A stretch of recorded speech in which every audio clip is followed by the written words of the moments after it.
Next, we'd like to welcome up Craig Shaul, a research supervisor with the Idaho Department of Labor.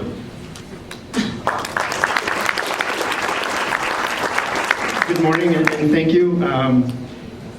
Very nice presentation, Damon. You obviously ditto, and then that's it. So I anticipated that we might be running a little late at this point, so I'm ready to just give you overviews, basically. And I want to say that rather than just listen to me talk, although I kind of had a joke, it's like, you know, with the lectern, I kind of look like a professor probably. So I'm gonna, at the end of this, there'll be a quiz. So just pay attention, take notes.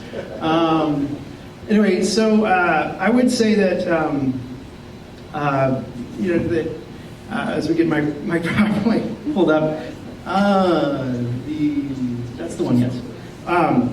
So I want to say that since we just have a kind of, I'll keep the 15-20 minutes. If you have any questions, please bounce them off me right away. I kind of had, Damon was kind enough to send me the preview to his PowerPoint, so I kind of knew he was going to go through a lot of the things I probably would have covered anyway. So even though he ended on a positive note, I'm going to end it on a portent of doom note. So maybe we should reverse our order on that one. But I would also say that sorry, I lost my train of thought already. You know, that Oregon, you know, I would agree that, you know, what you experience on the ground, your local experience, like what we started with this morning, is the Treasure Valley. There's a western, eastern Idaho, these kind of invisible border that kind of divides us. So I would agree with that, and I mean, you have fourth generation. I have my grandfather grew up in Payette, was born in Letha. I just discovered that name just 2 years ago when I heard he had been born in Letha, and I'd driven by it many times going between Emmett and New Plymouth. My grandma they were in New Plymouth for a long, long time, so I would travel back and forth to New Plymouth as a young boy on 55 miles an hour road, if anyone remembers that. But it's really odd coming all the way from Boise at 5 o'clock in the morning, 5:30, and there's just so much traffic in between. I can't imagine that that's how much this area has changed. Does anyone here remember me from last time, 2 years ago? All right. I have a quiz for you. Also, I have a prize if you get the question right, but we'll get to that later. So my portion of the presentation is just economic outlook, so I won't really get into the detail that Damon provided. He did a great job, and I would say that a lot of the nuances of Idaho's economy are pretty similar. There's going to be some differences, but I'm not going to get into the detail he did. I'm really going to keep it at the overall macro level for Idaho and kind of the U.S. and kind of get at why things feel bad a little bit. And I think being in my position, I'll just say I'm not really an economist. I just play one for the Idaho Department of Labor. But I would say that one of the challenges, you know, my job isn't very easy. Last time I came here in 2022 was pretty good because our numbers bounced back from the pandemic. Before that, it was just every year, low unemployment, tight labor market, jobs are doing great. It doesn't get much harder, much easier than that. All of a sudden, things are starting to like not feel as good. And trying to explain that, like with inflation going up or down, you know, jobs maintaining, but there's still this underlying current that there's like a shoe to drop somewhere in the economy, right?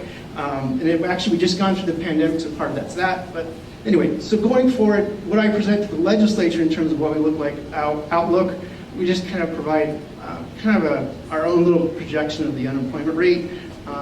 It's really kind of we economists and us, we kind of expect 2024 to be a lot like 2022 or 2022 and 2023, kind of to maintain the forward momentum. Unemployment rate's probably going to go up a little bit just because there's that slowdown that Damon kind of mentioned. However, it's still going to be very low, and that's the tight labor market. So Idaho compared to the U.S. Last year, Idaho's total non-farm, which is basically the majority of the jobs, over the year was average about 3% year over year from 1 month to the next. So we would anticipate that once we get our benchmark here, once the revised numbers here later this month, that we'll probably see about 3% growth for Idaho year over year compared to the U.S., which was down to about 1.7 in December. So there is a slowdown in the nation in terms of job growth year to year. but Idaho seems to be kind of bucking that trend, like it's kind of done.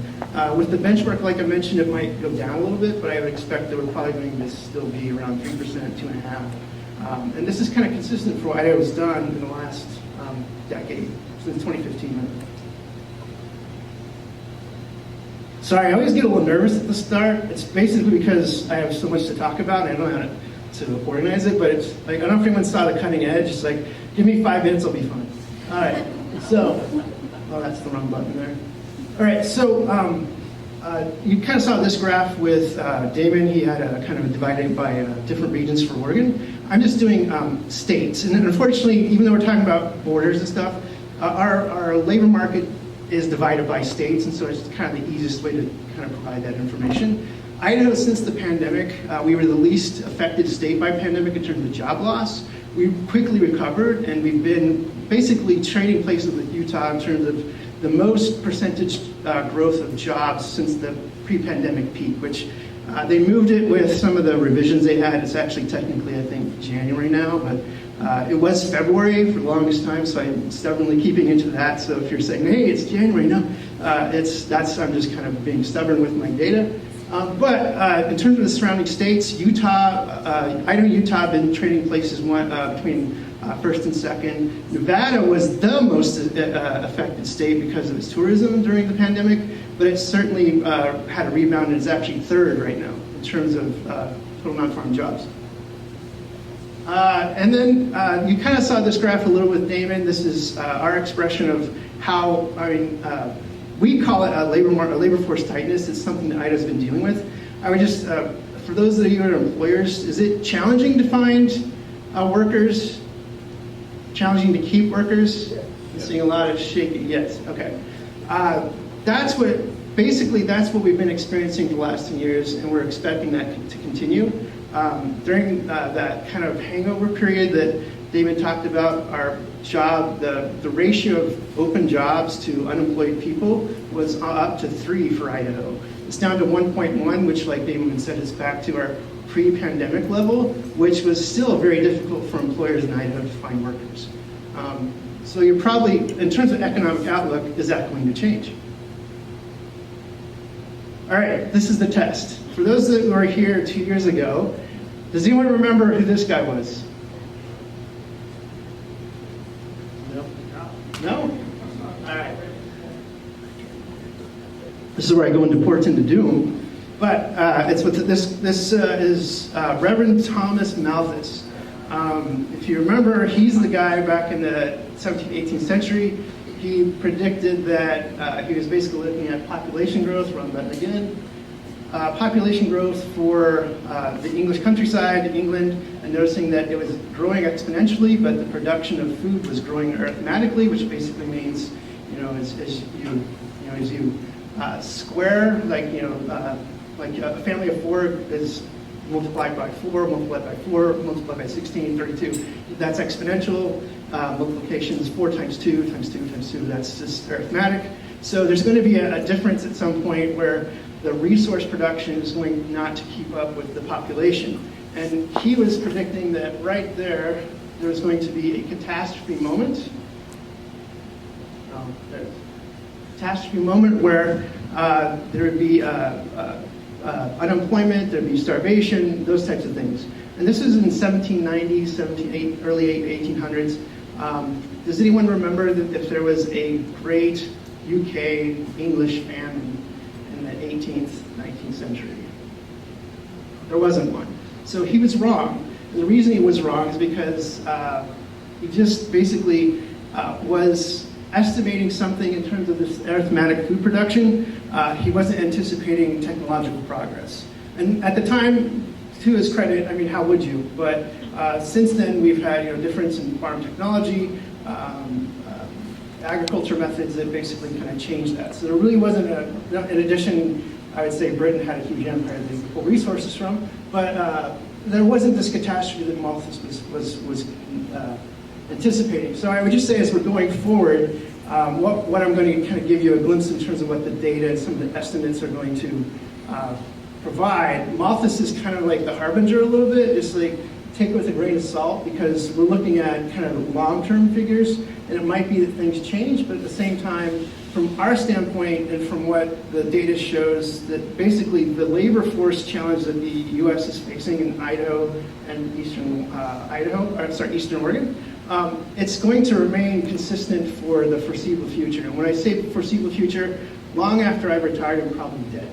And I'll get to that why in a second here. So this labor force difference, or this labor market challenge in terms of labor force tightness, there's always going to be that as long as the economy is doing well. And that even if you add population to your borders, that new population is still consuming goods and services, even if they're working. And Idaho's had the good fortune of having very large in-migration, and a large portion of that's joining the labor force. But there's obviously some aspect of that that's retired. But even for those that are working, they're still consuming services, and so the support around those new people in terms of retail, different kinds of service jobs also has to increase. And so there's always going to be this divergence between demand for service jobs or demand for jobs in general and the ability for the labor force to fill it. And Idaho's been lucky that the population growth has been what has been the difference for us to fill that. So, well, actually skip forward to this one here. So the most recent census population projections for the 2023, it goes from July to July, was 1.3 for Idaho. And we'll go back and I'll show you Oregon's here in a second. You're welcome. So then these two lines here, we have the U.S. and Idaho.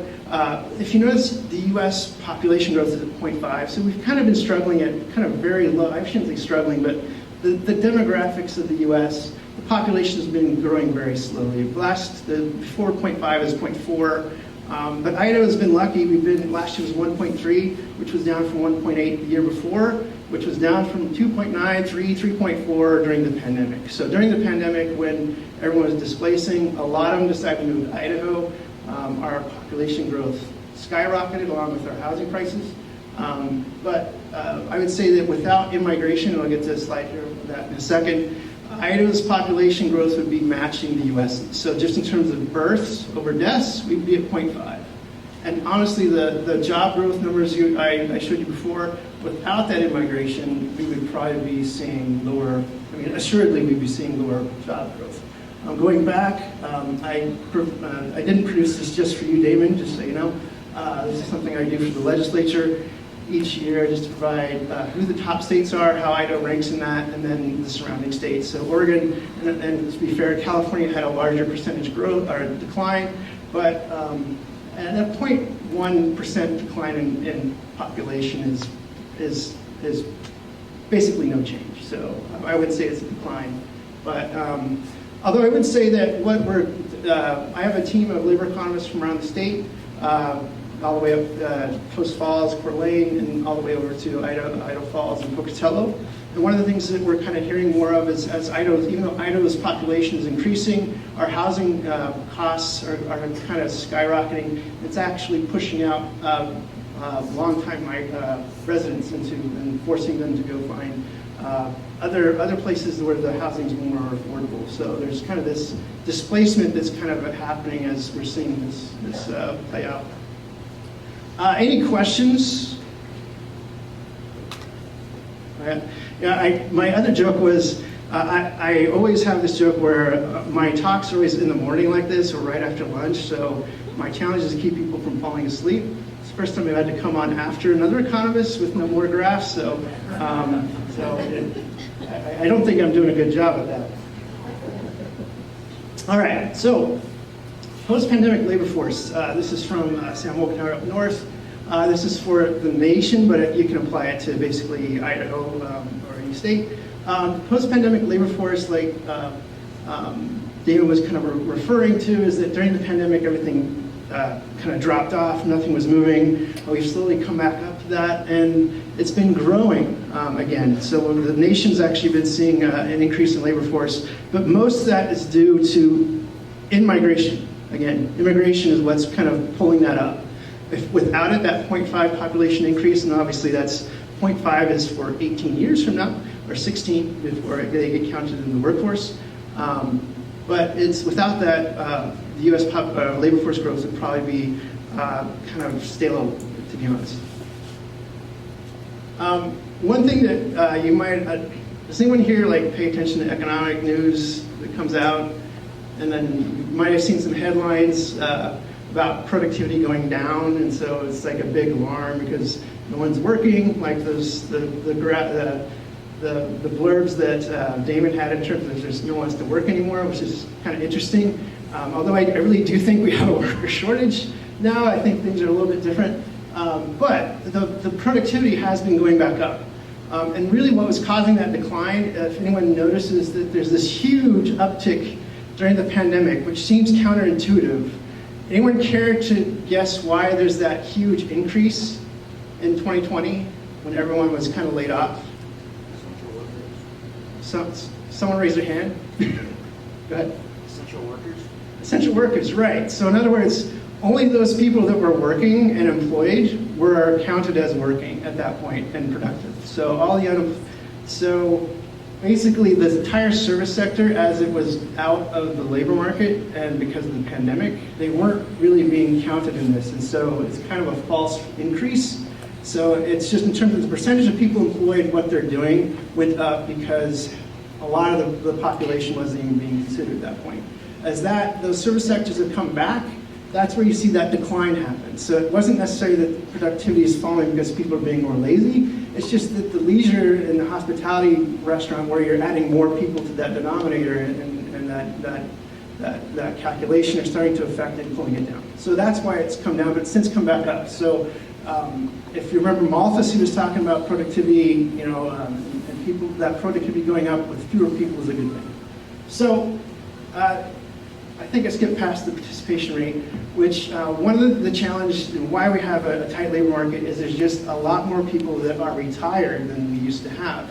Our peak participation rate for the US and for Idaho, I'm guessing most states, is kind of in the late 1990s, 2000s.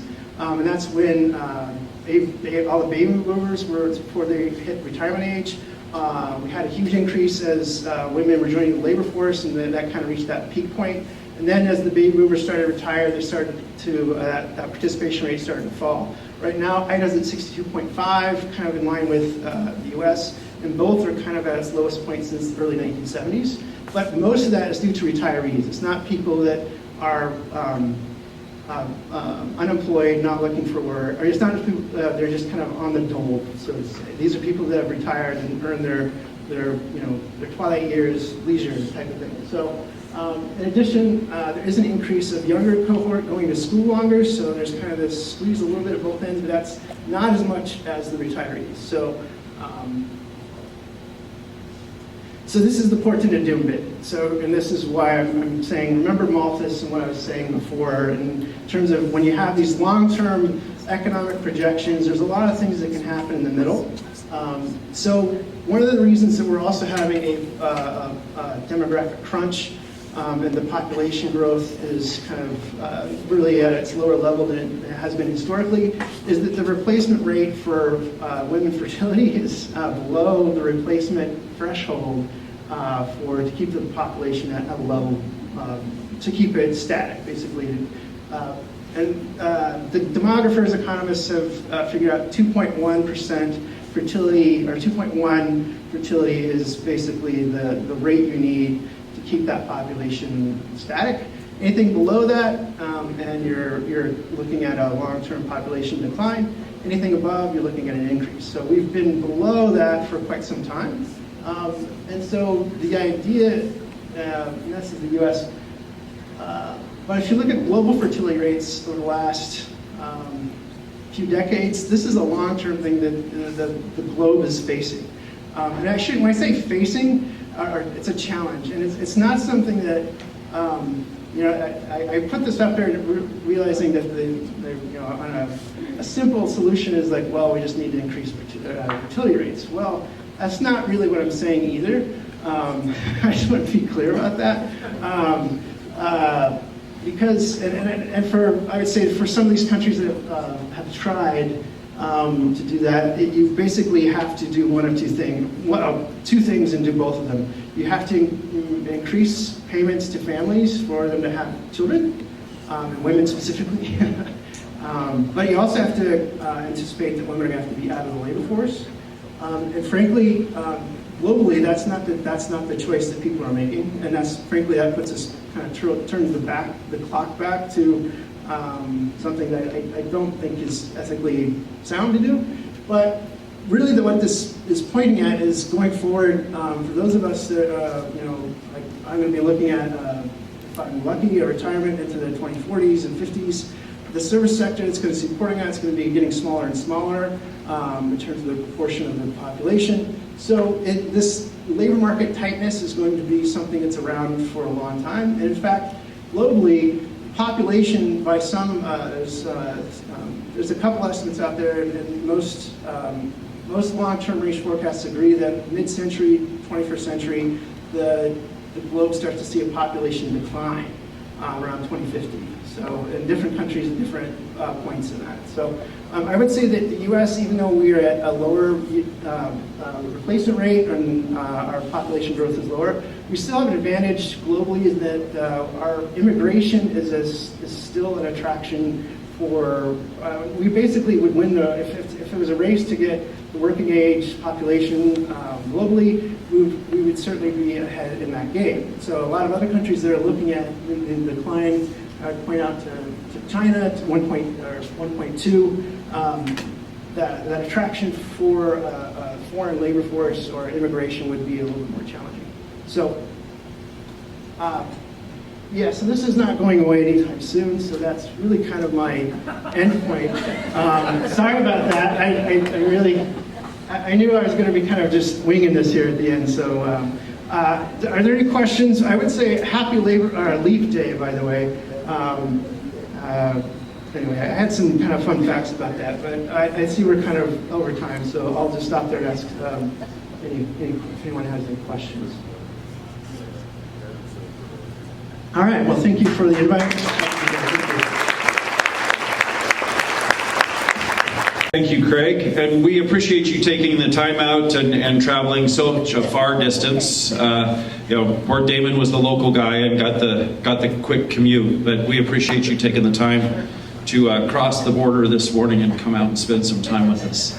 Actually, I want to take a moment and if we could, do another round of applause for all of our speakers this morning. Dynamic information.